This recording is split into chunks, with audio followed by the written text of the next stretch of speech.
dari Dewan Ekonomi Nasional. Nama saya Septian Haryoseto, saya anggota Dewan Ekonomi Nasional dan juga Sekretaris Eksekutif di Dewan Ekonomi Nasional yang pada hari ini akan memandu jalannya konferensi pers pertama dari DEN ini. Pertama-tama saya ingin mengenalkan dulu DEN kepada rekan-rekan wartawan supaya lebih familiar lagi nanti ke depannya.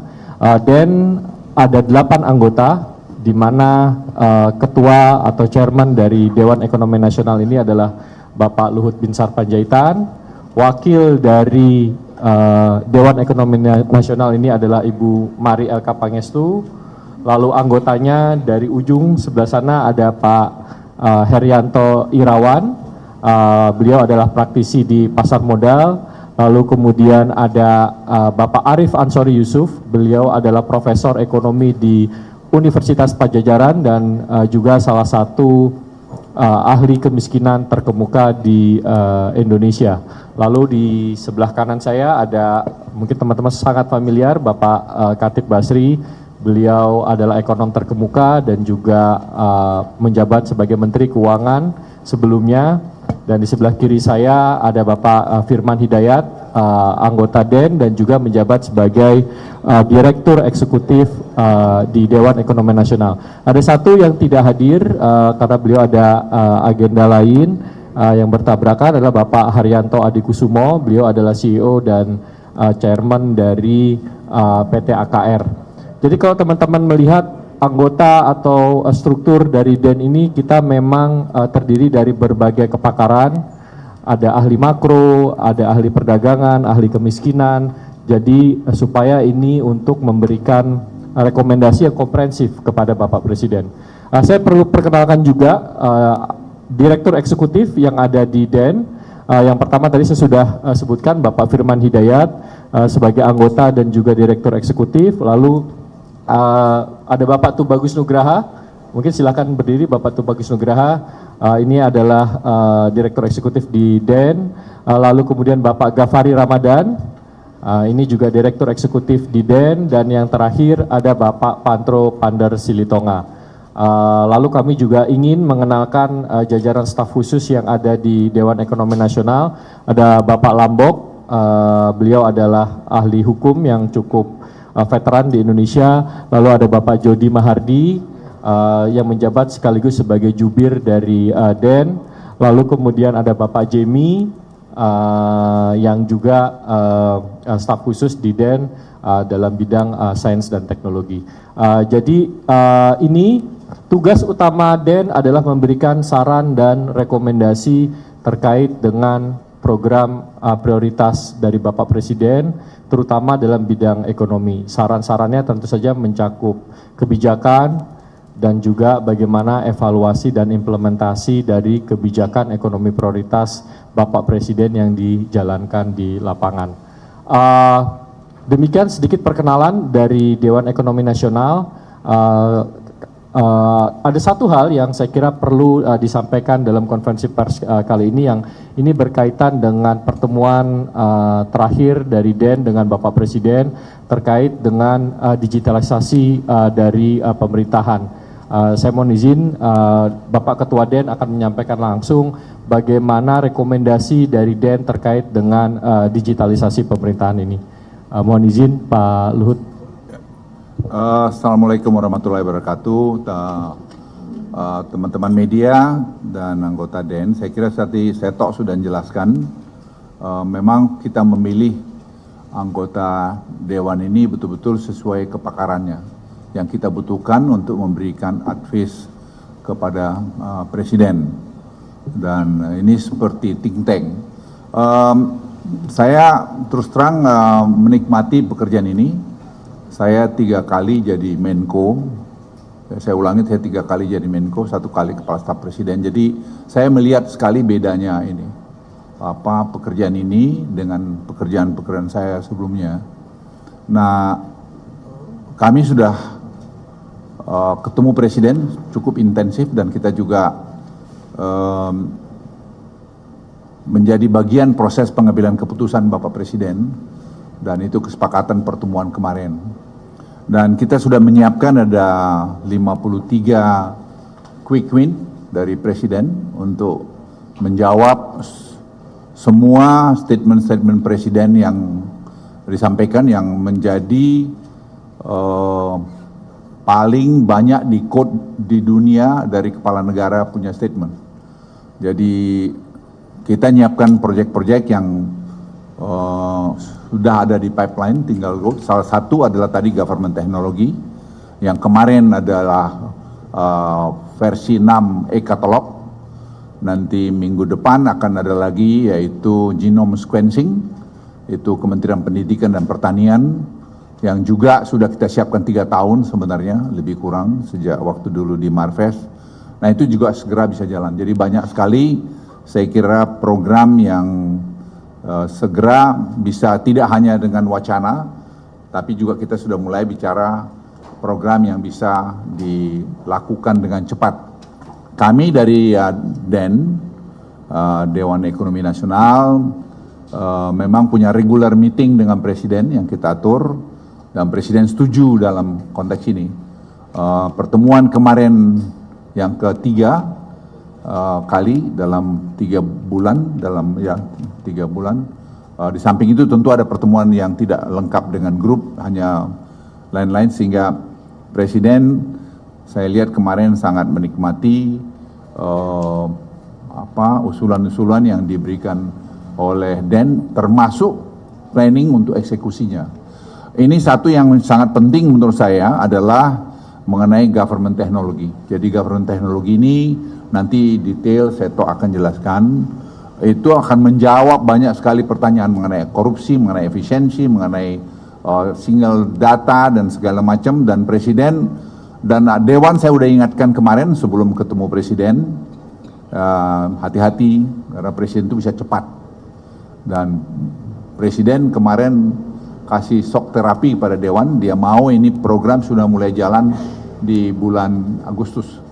Dan kita sudah harus kerja around the clock untuk membuktikan ini, karena ini menyangkut game changer buat Indonesia. Karena kita bicara masalah pajak, karena penerimaan pajak yang tidak maksimal, dan kita mendukung program Cortex yang dilakukan oleh Kementerian Keuangan di mana kami sebenarnya tertrigger karena briefing kami dengan World Bank. Jadi World Bank itu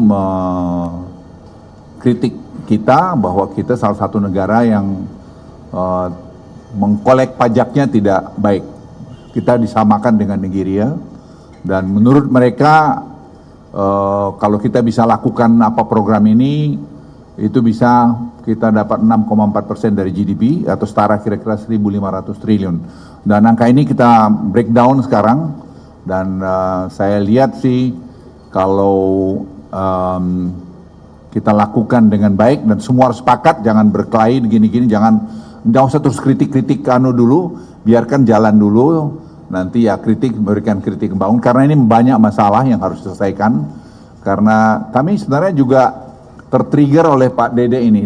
Pak Dede, ya mana Dede? Ya.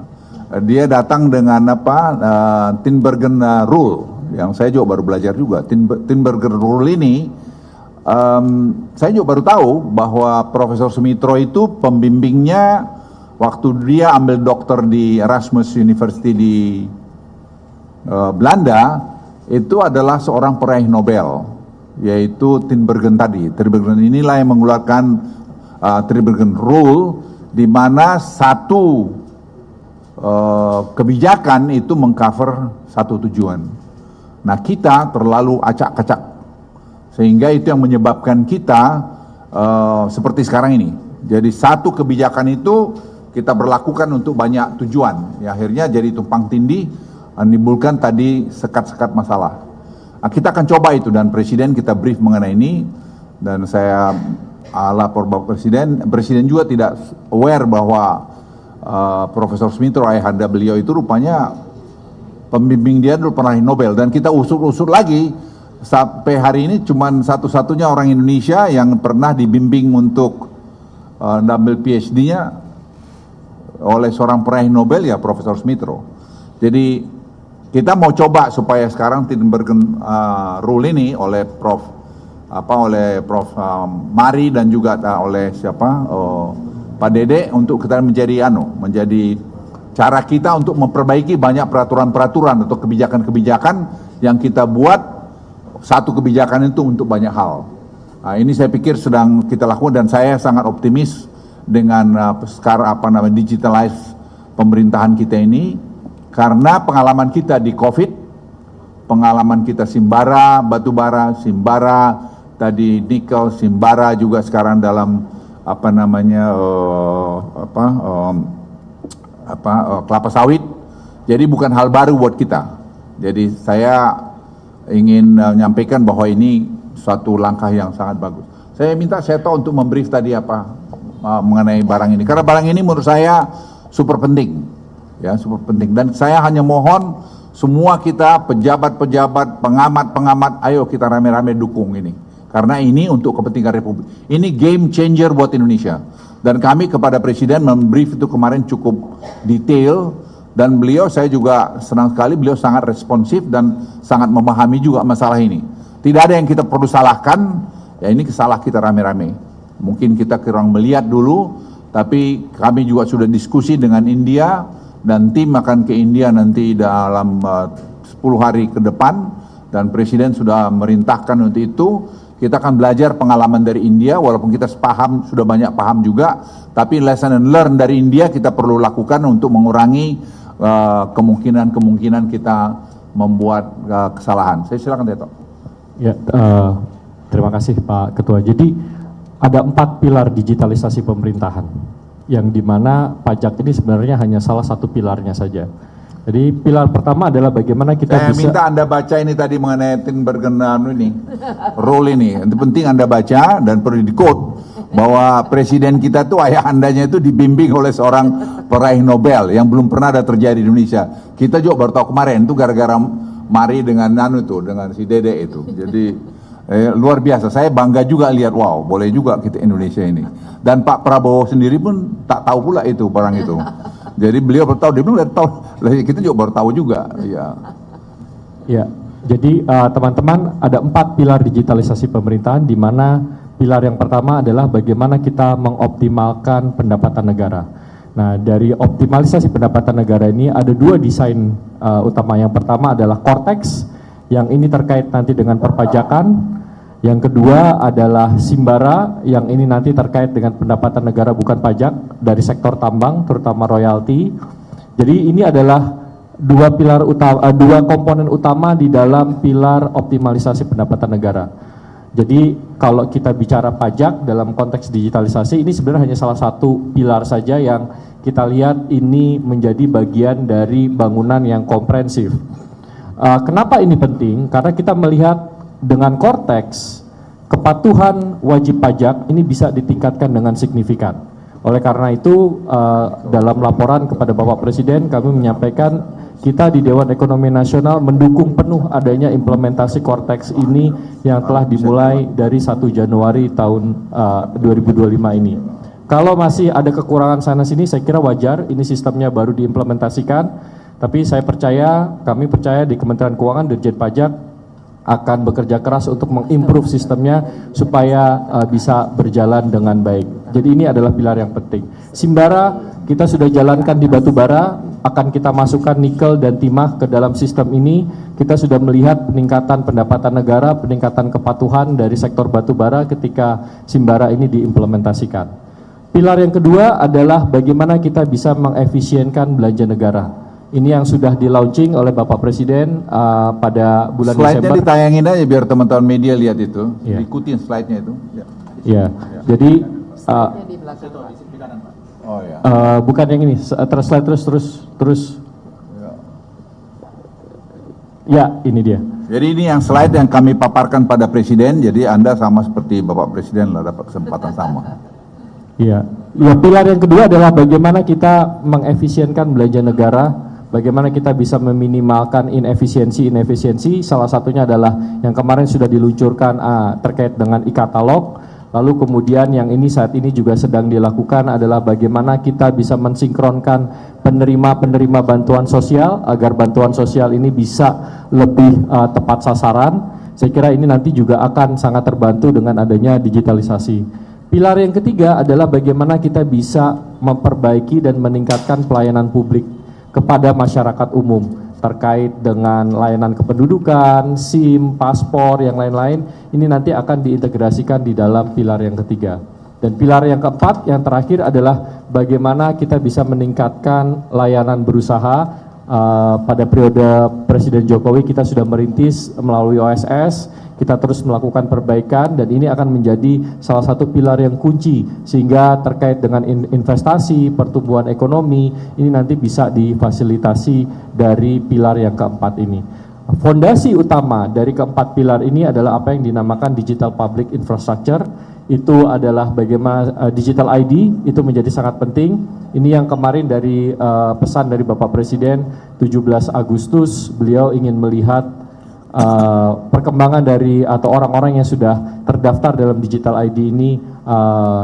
Itu sebabnya saya minta Bapak Presiden, saya bilang kami bisa akan coba 17 Agustus, tapi kalau ada orang yang tidak setuju di sini Pak Presiden, kita usulkan ya diganti aja, karena banyak anak-anak muda Indonesia yang hebat-hebat untuk kerjakan. Jadi tidak boleh ada yang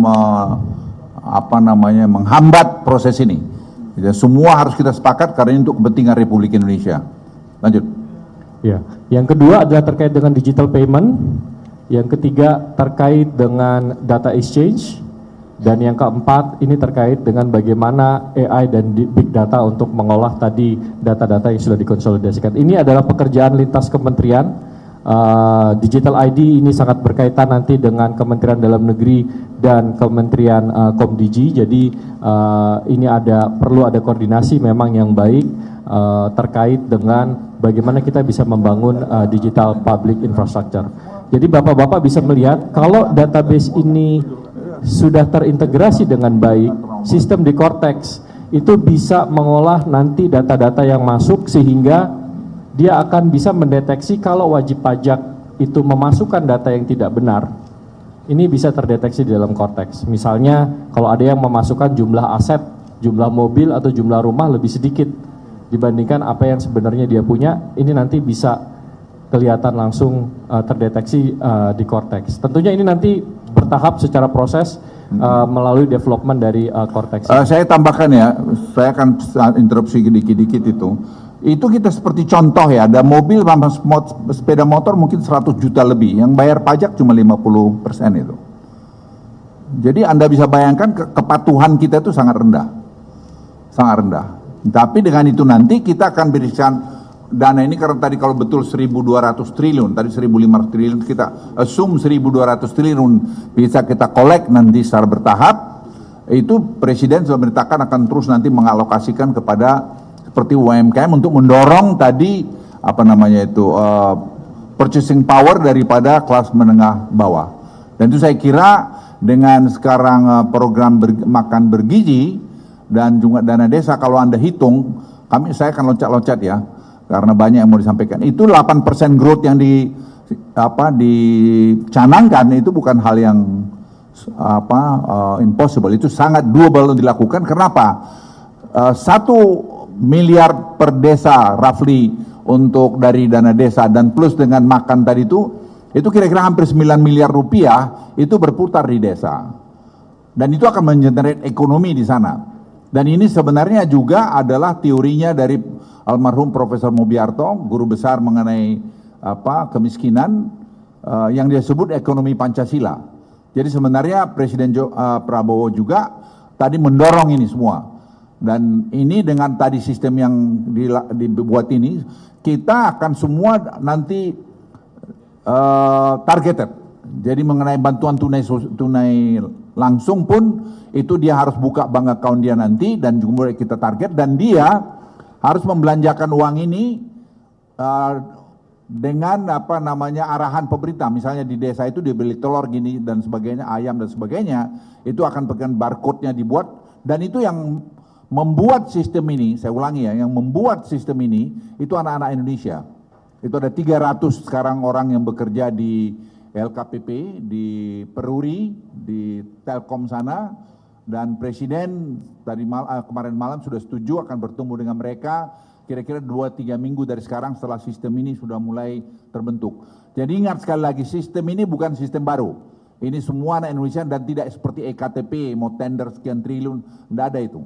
Karena kita pengalaman dengan dulu peduli lindungin, kita nggak keluar duit yang macam-macam.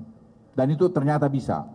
Ternyata bisa. Jadi sekarang kita pun ingin lakukan. Tentu ada juga nanti infrastruktur mesti keluar dana, tapi itu saya kira BPKP sudah kita minta mengaudit secara berkala sehingga betul-betul kita menghindari jangan sampai ada penggunaan-penggunaan yang tidak benar dalam program ini. Karena kita pengen cepat sekali dengan ini.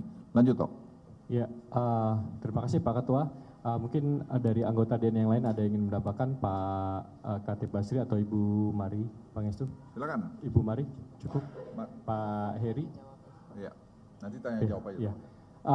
Saya buka sesi tanya jawab. Saya persilakan sebutkan nama dan asal dari medianya. Kalau boleh pertanyaannya singkat-singkat, ya.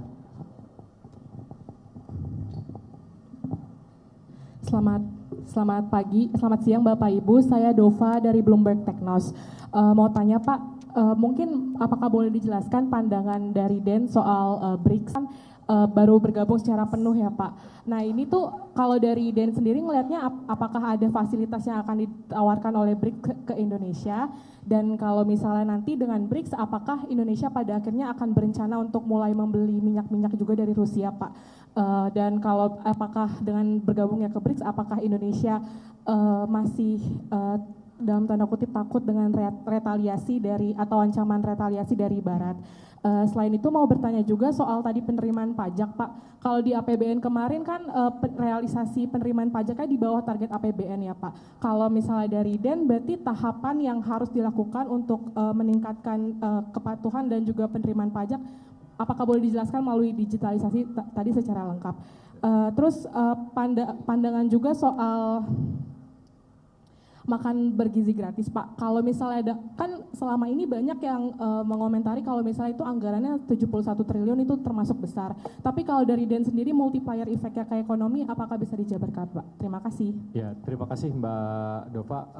Mungkin Pak Ketua. Ya, sebenarnya kalau saya mulai dari makan bergizi aja. Makan bergizi ini saya lihat tuh anak-anak itu bagaimana mereka yang sudah menikmati makan tuh mereka bilang ya mereka tidak pernah dapat makan tuh, hanya bawang jajan dan beli dan tak jelas. Tapi mereka sangat menikmati dengan ada makan bergizi. Satu itu. Yang kedua, saya sudah jelaskan tadi, uangnya berputar di desa itu jadi banyak.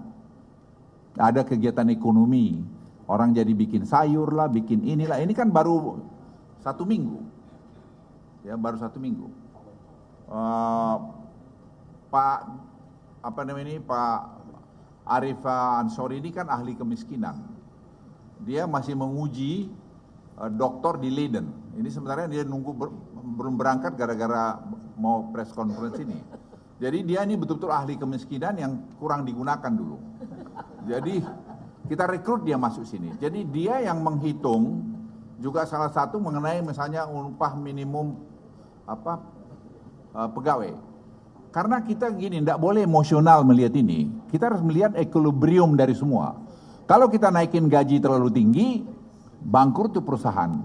Tapi kalau gajinya si pegawai tidak kita beri cukup, mati dia. Jadi kita harus lihat equilibriumnya. Tapi kita juga punya masalah mengenai ini.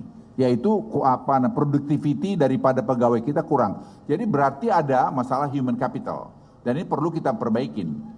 Jadi kita mampu dulu mengidentifikasi masalah, baru kita bisa melakukan solusinya. Sama tadi dengan pajak ini, nanti dengan digitalisasi ini semua, kita akan paham dengan jelas masalah itu, sehingga menurunkan threshold itu tidak serta-merta menyelesaikan masalah.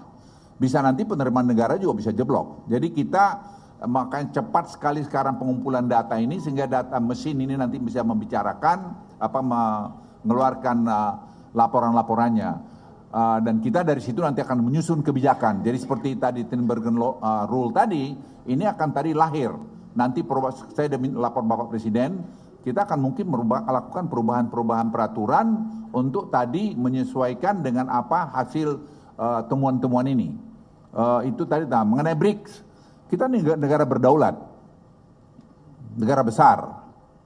Negara ini, kalau Anda pernah baca saya nulis di mana di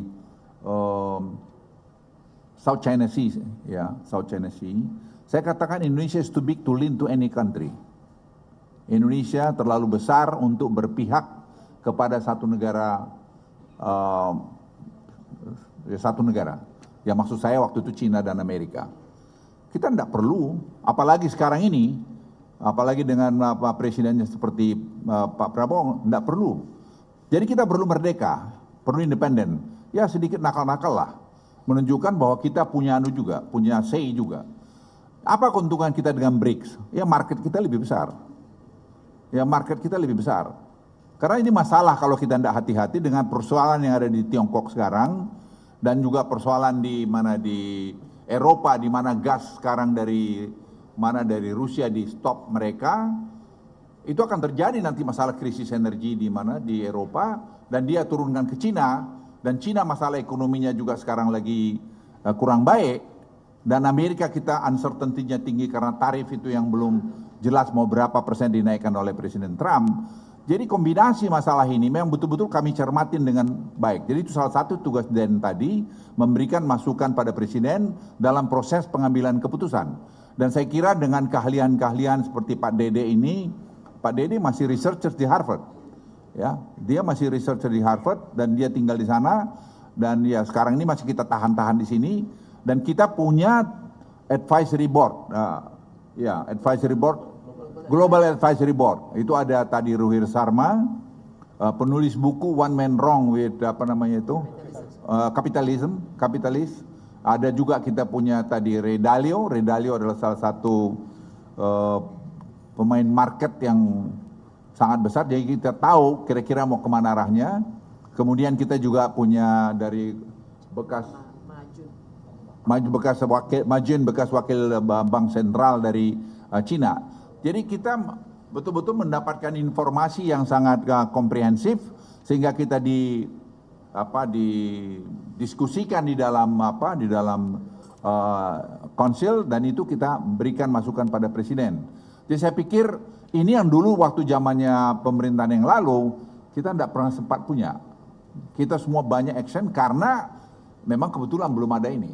Jadi berangkat dari pengalaman itu, dengan ada ini, ya Presiden bilang juga, dia bilang, Pak Ketua, ini berarti saya benar juga membuat Den ini. Ya saya bilang kalau Presiden pasti benar lah, saya bilang gitu. Jadi ingin saya sampaikan pada Anda, ini akan sangat efektif menghadapi keadaan ekonomi dunia dan juga tentu domestik kita sendiri tadi mengenai purchasing power kita yang agak lemah, bagaimana kita dorong. Sekarang jawaban-jawaban itu disiapkan, karena saya pikir seperti Pak Arif Ansori, ya dia dengan kepakarannya dia punya kebebasan untuk melakukan sekarang studi apa yang harus kita lakukan dengan data-data yang ada. Kemudian kita juga nangkap dari market dengan adanya si Harry adalah di market yang menangkap tadi bagaimana market merespon setiap policy yang kita buat, dan apa yang market tidak suka dengan kita, supaya kita segera respons juga untuk ke depan. Jadi saya pikir kami cukup kredibel menurut saya untuk memberikan respons untuk Indonesia bisa high income country paling tidak 2040, menjadi negara maju mungkin 2050 ke depan.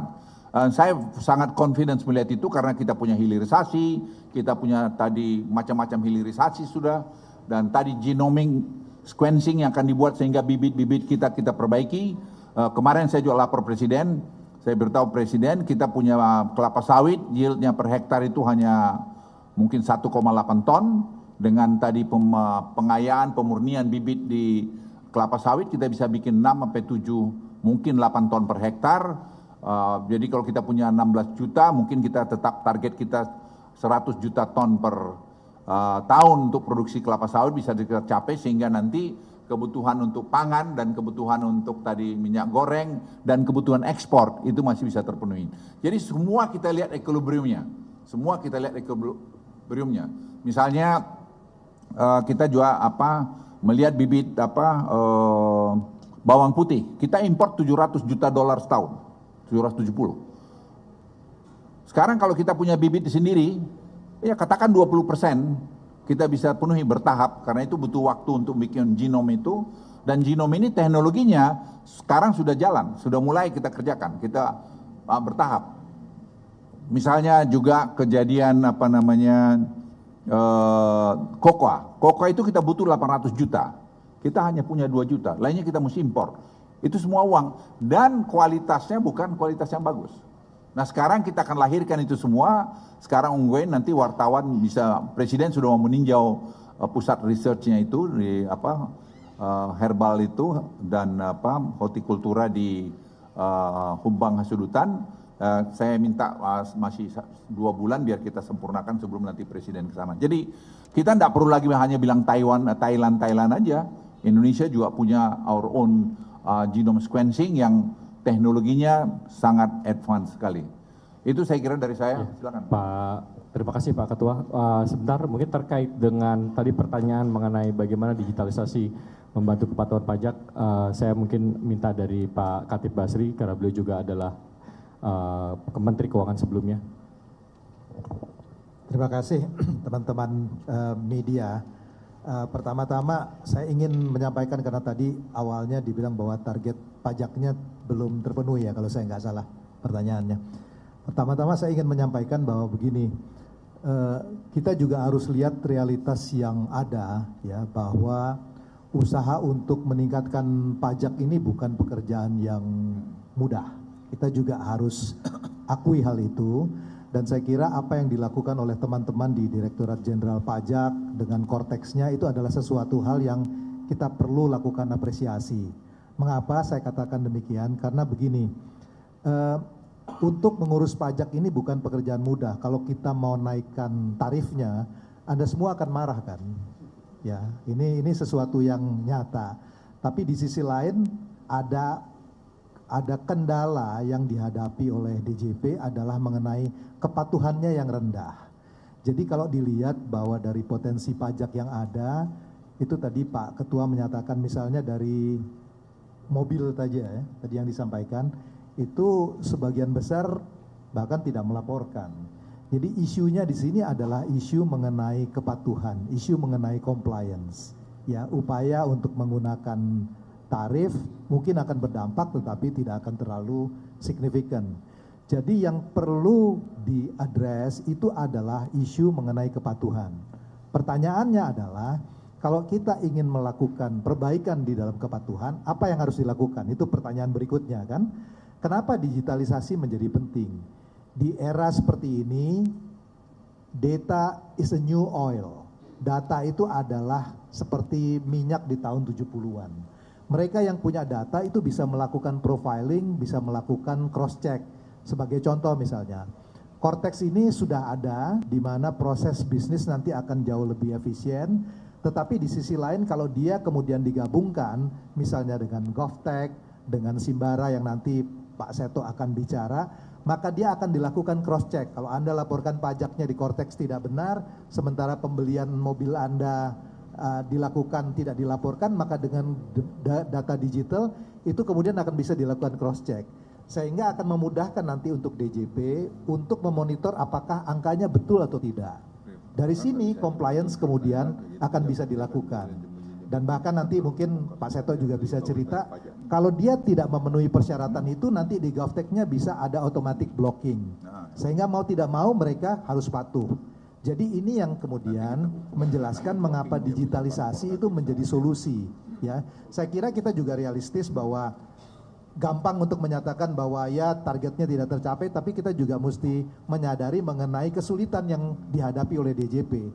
Karena itu kita ingin membantu sebetulnya dengan digitalisasi ini agar optimalisasi penerimaan pajak itu bisa ditingkatkan. Itu yang tadi disampaikan Pak Seto sebagai pilar pertama. Mungkin Pak Seto bisa bicara. Ya, terima kasih Pak Dede. Jadi tadi intinya dengan digitalisasi ini kita bisa melakukan systematic detection kalau memang terjadi masukan data yang tidak benar. Jadi data pajak, kantor pajak tidak hanya dengan adanya digitalisasi tidak hanya berdasarkan kepada apa yang disubmit oleh wajib pajak.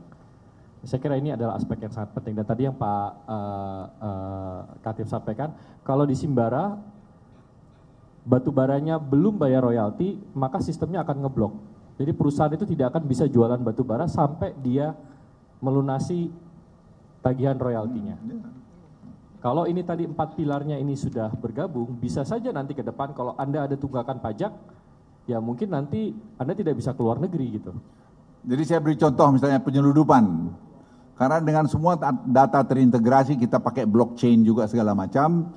Saya lihat, oh ini Luhut Panjaitan dengan datanya gini mengimport apa kontainernya gitu. Kalau data saya baik, mesin itu nanti punya akan rilis, jadi tidak perlu antri. Tapi kalau saya punya data yang tidak bagus, itu mesin akan memblok dan nanti kita periksa. Kalau salah, perusahaan saya bisa saja nanti akan kena blok. Jadi saya nggak bisa jalan. Oleh karena itu kita paksa orang itu supaya comply terhadap ketentuan. Kau udah bayar pajak belum? Kau udah bayar royalti belum? Gitu. Tadi yang dibilangkan oleh Seto tadi. Itu dengan sistem. Lebih jauh lagi nanti, karena pilar ketiga itu ya, kamu ngurus paspormu nggak bisa karena kamu belum bayar pajak. Ya. Kamu nggak bisa nanti kalau lebih jauh lagi, kau memperbaharui izinmu di apa, nggak bisa karena kau belum bayar ini. Jadi semua ngerti dan memang ini yang membuat Indonesia itu betul-betul transparan ke depan dengan mesin. Karena AI itu artificial intelligence dengan big data yang kita punya, yang sedang dibangun terus ini, itu akan membuat Indonesia ini berubah. Tadi yang dibilang Pak Dede benar, tidak mudah juga Kementerian Keuangan, Dirjen Pajak itu mengkolekin. Nah, kita bantu ini dengan program ini. Nah, program ini saya pikir kita akan lihat hasilnya dalam 1 tahun ke depan, mulai bertahap, dan itu akan saya kira membuat game changer, menjadi game changer buat negeri ini. Hanya minta sekali lagi dukungan Anda dan semua masyarakat Indonesia, ayo kita rame-rame dukung dan patuh terhadap ketentuan. Karena nanti ada mantan-mantan pejabat juga yang tidak patuh akan ketahuan. Ya, akan ketahuan. Jadi kalau misalnya saya mantan pejabat, saya menyembunyikan sesuatu, pasti akan ketahuan. Entah dulu dia paling berkuasa, nggak ada urusan. Nanti akan bisa dilihat, orang akan bisa Google kamu, nanti kalau kamu tuh membuat sesuatu yang tidak benar. Jadi akan membuat Indonesia menurut saya hebat ke depan. Silakan Tok.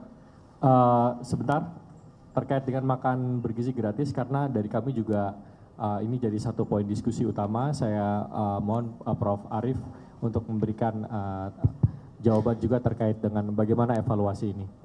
Oke, mungkin saya menambahkan, Mbak, program makan bergizi gratis itu kalau dalam konteks redistribusi, coba pikirkan, itu sangat progresif. Satu anak dapat 10.000, kalau satu keluarga punya dapat dua anak 20.000, kali 20 hari, berapa tuh? 400.000, terus hampir 1 kali garis kemiskinan. Jadi walaupun ini sifatnya lamsam, semua orang dapat, universal, tapi sangat progresif gitu loh. Itu directly income distribution improve gitu loh. Belum kalau kita ngelihat dampak medium termnya 1 tahun ke depan bagaimana. Rumah tangga juga itu yang mereka misalkan kesulitan, tentu juga akan menjadi terbantu ya dengan ini. 400.000 besar loh. This is almost 1 kali garis kemiskinan. Itu tambahannya. Jadi mungkin dari saya dari MBG mungkin itu. Tapi kalau boleh nambahin dikit ya. Silakan. Oh ya. Anda ahli kemiskinan kok, karena masalah kita mungkin, masalah kemiskinan.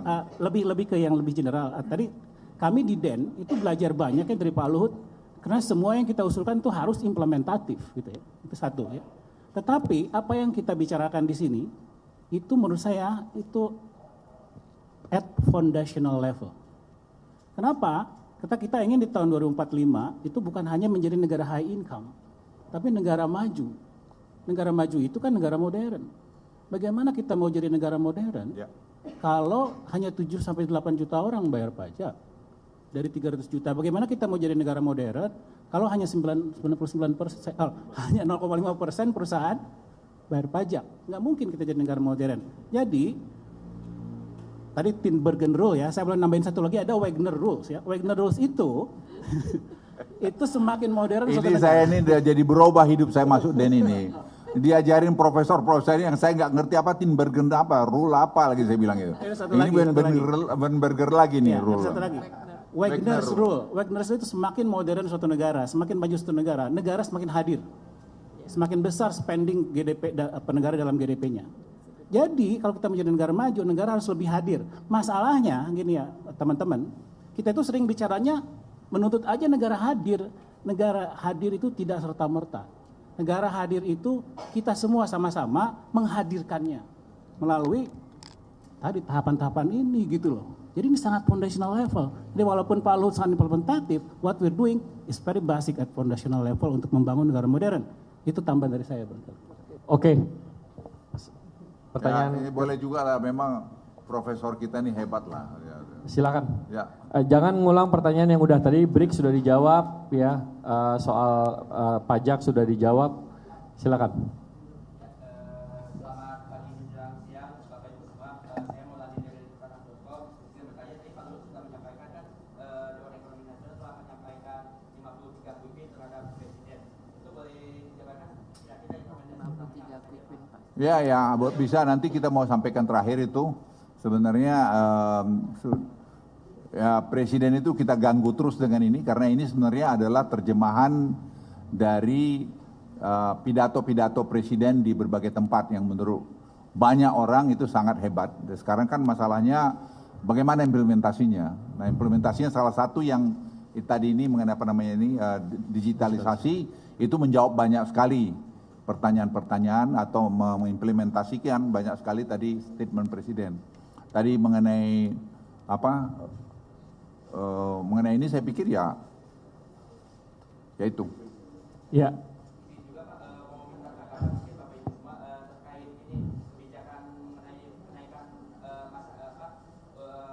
masa pensiun yang 59 tahun itu secara dampak ekonominya itu akan seperti apa? Tapi kan jika dikompar dengan negara-negara maju batas masa usia pensiunnya itu bahkan lebih tinggi 67 tahun. Itu bagaimana ya? Ya, mungkin saya minta dari Pak Arief, Prof. Arief untuk bisa memberikan jawaban. Nanti saya mohon mungkin Bu Mari atau Pak Dede juga bisa Ya, kita menambahkan. uji profesor kita ini. Dia baru mau menguji doktor di Leiden, sekarang kita uji dia. Mungkin anekdotal aja ya. Kalau teman-teman kita di luar negeri itu kalau mau pensiun itu senang. Di kita itu sebaliknya seringnya. Mau pensiun itu sedih gitu loh. Kenapa ya? Karena social contribution mereka rendah. Lalu tentu mungkin ada satu lagi ya. Happiness over life cycle. Kalau di negara-negara yang sudah maju itu di umur 40 itu udah mulai happy gitu. Jadi ada you gitu. Happy ketika umur anak-anak menurun ke dewasa ke umur 40 mid life gitu. Dia langsung akhirnya menaik jadi happy lagi gitu. Itu namanya U shape ya. Nah, di Indonesia datanya menunjukkan kita tuh dari anak ke umur 40 happy-nya berkurang. Tapi sampai ke umur 60 turun terus lagi gitu. Sampai ke 90 turun jadi nggak pernah meningkat gitu happiness-nya itu. Itu keanehan kita dan salah satunya mungkin karena isu ini Mbak. Jadi kita harus optimalkan bagaimana supaya si umur pensiun itu diequilibriumkan supaya nanti ketika kita semakin aging gitu ya society-nya ya kita juga harus bisa membalanskan antara umur pensiun dengan memastikan mereka akan sejahtera gitu loh. Itu mungkin mungkin tambahan dari saya. Oke. Ya. Di sebelah sini. Selamat pagi Bapak Ibu, perkenalkan saya Dendi dari Media Kontan. Ada 3 pertanyaan yang ingin saya tanyakan. Yang pertama tadi menarik Pak, disinggung soal upaya peningkatan kepatuhan wajib pajak Pak. Tapi baru-baru ini, Itu udah ditanyain. Jadi tapi skip. pertanyaannya beda Pak. Tapi baru-baru ini ada rencana tax amnesty jilid 3 nih Pak. Bagaimana tanggapan Den melihat hal tersebut Pak? Mengingat rasio kepatuhan wajib pajak di tahun 2024 ini ternyata udah turun Pak dibandingkan 2023. Terus pertanyaan kedua soal perluasan basis pajak Pak. Ini sumber-sumber penerimaan apa saja Pak yang perlu dilakukan pemerintah yang saat ini belum dikolek ternyata Pak oleh DJP. Terus pertanyaan yang ketiga terkait revisi aturan DHE Pak. Di revisi aturan yang terbaru, pemerintah katanya mewajibkan eksportir itu menyimpan DHE-nya selama minimal 1 tahun di dalam negeri Pak. Bagaimana tanggapan Den melihat hal tersebut? Terima Iya. kasih. Mungkin tadi terkait dengan tax amnesty saya minta ini Pak Dede sebagai mantan Menteri Keuangan untuk bisa memberikan tanggapan. Saya coba jawab, artinya begini, saya kira terlalu cepat untuk kita bicara mengenai tax amnesty saat ini, ya, karena itu kan sebetulnya ada pembahasan masuk prolegnas nanti kalau udah lebih jauh, informasinya lebih jauh, saya kira kita bisa bicara. Saya kira kalau saat ini it's too early untuk bicara mengenai itu. Kemudian tadi ada, perluasan tax base tadi sebetulnya Pak Seto sudah menyampaikan bahwa tingkat kepatuhan yang rendah itu terjadi karena buat DJP itu punya kesulitan untuk mengakses wajib pajak yang di luar data yang mereka punya. Jadi kalau digitalisasi ini bisa dilakukan dengan GovTech, itu kemudian akan bisa diperluas. Anda misalnya Anda transaksi e-commerce selama ini mungkin belum tercapai tapi tercantum, tapi nanti kalau dia menjadi integrated, semua transaksi Anda DJP akan tahu kan, sehingga dengan sendirinya tax base-nya akan makin luas. Ini sebenarnya gini ya, kita nih belajar juga dari COVID. COVID itu dulu kalau Anda ingat, handphone kita itu akan menunjukkan kemana saja Anda bergerak. Nah, di sini juga sama, kalau nanti ternyata Anda tuh terlalu sering ke Bali, terus ke Bali, berarti kau punya uang. Nggak mungkin kamu nggak punya uang jalan di situ, apalagi kalau kamu traveling banyak ke luar negeri. Jadi teknologi ini bisa membaca sampai begitu jauh. Nah itu yang membantu kita sebenarnya untuk tadi memaksa kepatuhan. Karena kalau enggak, kamu punya perusahaan nanti bisa kita kena sanksi begitu. Ya, soal DHE, saya kira kita melihatnya gini. Kalau dilihat dari data yang ada sekarang, sebenarnya ini sudah di atas dari apa yang di-set sekarang. Sekarang kan 30% ya. Angkanya mungkin sekarang itu kalau dilihat secara voluntary, mereka ada tambahan 10% lagi. Jadi 40% yang udah di-stay di dalam negeri. Dan itu kan diberikan insentif ya. Jadi saya kira ini juga satu kebijakan yang baik. Bukan berarti dipaksa secara keseluruhan, tapi ya kita minta dia tetap stay, tapi juga pemerintah memberikan insentif untuk itu.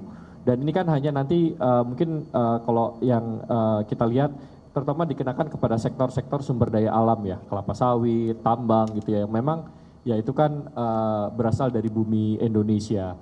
Tapi saya kira nanti dari pemerintah tentunya akan menyeimbangkan, tidak ingin juga merugikan dari sisi perusahaan, mengganggu operasional, karena dari sisi perbankan pun juga hal ini sebenarnya bisa dibantu. Tapi kalau Anda lihat, saya tambah toh ya, itu sekarang cadangan devisa kita tertinggi selama ada Republik 155 miliar dolar. Salah satu itu juga akibat dari DHE tadi. Ya. Dan berimpact kepada rupiah. Kenapa rupiah kita tuh semua currency itu kena hit karena Amerika punya dolar menguat. Tapi kita relatif masih termasuk yang bisa cukup stabil gitu. Ya, terkait ini DHE Pak Heri mungkin ada yang ditambahkan Pak Heri. Market Ya, terima kasih Pak Seto. Jadi teman-teman media sebenarnya tujuan dari DHE ini kan bukan hanya menahan saja, tujuan ini kan juga benar-benar untuk membantu stabilisasi rupiah kita. Dan stabilisasi rupiah kita itu sangat terkait dengan daya beli masyarakat, terutama yang di menengah dan ke bawah. Jadi dengan demikian, dan kita sadar bahwa kondisi dari luar itu kan makin lama makin tidak certain gitu ya. Dan tentunya kita juga tidak bisa hanya sit and wait atau wait and see aja gitu loh. Kita harus mengambil strategi sebagaimana untuk membantu stabilisasi rupiah. Jadi itu salah satu tujuan dari DHE ini. Ya, terima kasih Pak Seto. Satu pertanyaan terakhir. Ya, Pak Yudi. Makasih Pak Ketua dan kawan-kawan. Nama siapa, nama dan asal? Dari Straits Times. Ini dari tadi paten semua nih Pak, kecuali satu hal ketinggalan saya lihat Pak. Sektor ikan. Laut kita ikannya banyak banget Pak. Tapi sumbangan ke GDP-nya kecil sekali. Untuk ke depan apa Pak yang bisa dilakukan strateginya untuk nambah pertumbuhan? Kedua, follow up aja dikit soal ini yang de-dolarisasi kan. Salah dua dari tujuannya BRICS itu kan mengurangi ketergantungan terhadap dolar dan menciptakan alternatif financial system. Nah, terhadap dua ini apa Pak potensial risk yang Bapak Ketua dan teman-teman sini melihat? Nanti itu kan kita tahu gajah-gajah dunia kan lagi tinggi emosinya. Mereka ngelihat kita tuh kayak apa dari sisi dua hal ini tuh? Ya Pak Yudi, terkait de-dolarisasi tadi Pak Ketua sudah menyampaikan kalau itu nanti against dengan national interest kita, ya ngapain kita ikut-ikutan? Ya jadi jelas kita ikut BRICS, kita ikut Indo-Pacific Economic Framework yang diinisiasi oleh Amerika ya karena national interest kita. Jadi kalau ada yang bertentangan sama national interest kita, ya ngapain kita ikut-ikutan seperti itu. Jadi saya tambah di soal ikan ya. Soal ikan ini sebenarnya kenapa udang kita gagal melulu? Sama dengan pertanian. Kita tidak membangun infrastruktur untuk misalnya udang. Itu pembersihan airnya kita berikan pada investor, mana bisa UMKM melakukan itu. Jadi jalan juga pertanian sama, tidak kita bikin jalan, tidak kita bikin air. Padahal undang-undang mengatakan bahwa itu kewajiban pemerintah. Nah presiden kemarin laporin, kita buat. Jadi dengan demikian udang itu nanti akan bisa jalan. Itu satu. Karena kalau tidak, itu nanti airnya sudah kotor, masuk lagi, matilah udangnya. Tapi dengan tadi infrastrukturnya dibikin oleh pemerintah, karena by undang-undang itu pemerintah yang wajib buat. Yang kedua, memang saya tidak terlalu setuju semua penangkapan bebas. Karena itu bisa illegal fishing. Nah kita bikin untuk supaya ada keramba-keramba di misalnya di mulut teluk begini, dibikin keramba di situ. Sehingga juga tidak sampai ya terjadi overfishing. Dan dengan tadi juga ada seaweed program ini semua berkait. Jadi semua kita coba buat nanti nyarankan terintegrasi dan seperti yang dibilang tadi sama Profesor Arif, semua yang bisa dilakukan bukan angan-angan. Ya, saya ingin balik bukan angan-angan, kita lakukan studi yang dalam dan kita lakukan eksekusi yang baik. Dan itu saya kira pengalaman kami sudah sangat banyak. Jadi Anda tidak perlu challenge saya mengenai itu. 11 tahun saya jadi Menko macam-macam, ada 3 Menko segala itu, udah kita tahu persis apa ini. Dan sekarang didukung oleh digitalisasi, saya very confident mengenai ini. Asal kita semua sepakat. Jangan kita belum apa-apa udah ribut sendiri, ngomong padahal pengalamannya ndak ada, ngomentar aja.